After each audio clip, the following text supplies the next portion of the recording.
For this tutorial, I'm using the Lumetri Curve Controls project file. You can find that project file with the media associated with this project. Just double-click on the project file to open it in Premiere Pro. There are several ways to adjust the brightness of your clips. The curve controls offer a quick, intuitive way to make adjustments that are natural and nuanced looking. I'm in the Color workspace in Premiere Pro, and you can reset that workspace by clicking on the Panel menu in the Workspaces panel. In this workspace, I'm going to bring up my Lumetri scopes, and I'm making sure that I've got the YC no chroma waveform displayed. You can just right-click in the middle of the Lumetri scopes panel to choose the waveform and make sure that you've got the waveform type set to YC no chroma. I also have the first clip in this master sequence already selected, which means changes I make in the Lumetri Color panel will update this clip. I'm going to switch to the Curves controls, and I'm particularly interested in the RGB Curves. By default, the RGB Curves control gives you the luminance or brightness control. This is the overall composite image that you'd be adjusting. If I select any of these color channels at the top, I can make changes to each individual channel. The best way to understand the curve control is to look at the grid lines. The bottom edge of this graph indicates the original level of each pixel in the image, and the right edge indicates the result of the effect. Shadows are at the bottom left corner, and highlights are at the top right. The line in between the two indicates the overall adjustment that you're making. Right now, of course, there's no adjustment at all. If I click on this line, and you can see before I do anything, I get a pen tool cursor with a little plus symbol. I can drag this line down, and as I do, a control point is added. The result is a beautiful, even curve right the way through this line. What I've just done is taken the midpoint at 50% and drag it down to 25%. The darkest shadows and the brightest highlights are unchanged by this adjustment. But there's a natural curve to the midtones that is darker, with the pixels that were 50% bright now coming out of the effect at 25%. Because this curve indicates the adjustment that you're making to the image, you can see the result will vary over the range of brightness from shadow to highlight. So here, for example, you can see that pixels that were previously around about the 75% mark are now being output closer to the 50% mark, about halfway up the graph. It's unlikely you'd ever make such an extreme adjustment. However, the curves control offers much more subtle changes. You can reset this control by double-clicking on the line, which I'm going to do right now. This clip has low contrast, and the waveform display shows that the highlights and shadows don't reach the full dynamic range available.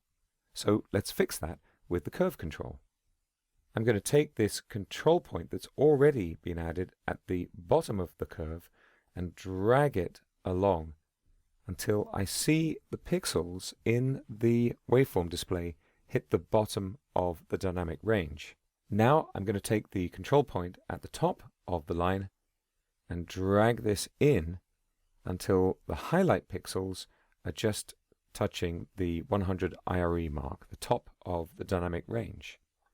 And you can see we've got some very brightly lit leaves here at the top left corner of the image, and those are just hitting that top line now in the waveform display.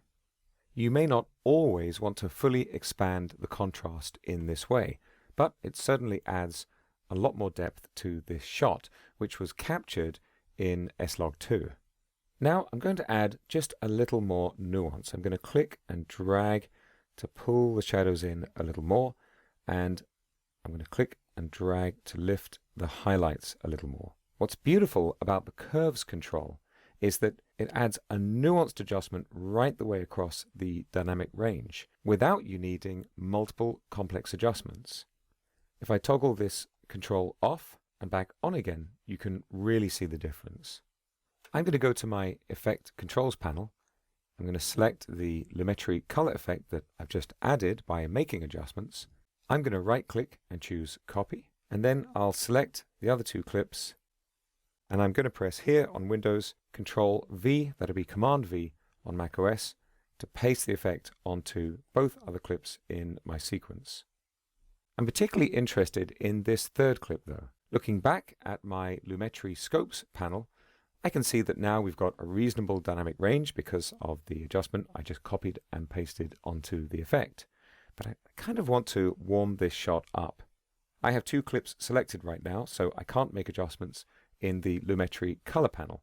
I need to deselect by clicking on the background of the timeline panel and then select the clip so I can work on it. I'm going to switch to the red channel, and I'm just going to lift the red channel a little in the midtones. Our color perception naturally expects no color tint in the highlights and shadows of a shot, so changing just the midtones in this way can produce more acceptable results. If I double click to reset this red channel adjustment, I can click to add control points in the highlights and shadows, and then drag up again to warm up the midtones to create an even more natural looking result. I'm really just adding these top and bottom control points to lock down the adjustment so that none of the shadows or highlights are changed. Looking at the second clip in this sequence, I can see that we've got some beautiful green in the background of the shot, and I'm interested to raise the saturation for the green to really make it stand out. I'm going to use the Hue Saturation Curves control to do that, and this is a slightly different approach to curves. Rather than a graph with light coming in and light coming out, we've got an overall color wheel, and our line allows us to adjust the amount of saturation applied to these various hues. I'm going to start by clicking on this green selection, and that's going to add 3 control points for me in a similar way that I did when working on the red channel on the previous clip. I'm going to pull up the green saturation here, and perhaps I'll expand to include this cyan and pull this up, add another control point, and there. Just lift that saturation a little more. Again, if I turn off the curves controls and turn them back on again, you can really see the impact of this effect. As you can see, these adjustments are a bit of a science and art, and you'll spend quite a bit of time making nuanced adjustments to these controls. That's working with the RGB Curves and Hue Saturation Curves controls in Adobe Premiere Pro CC.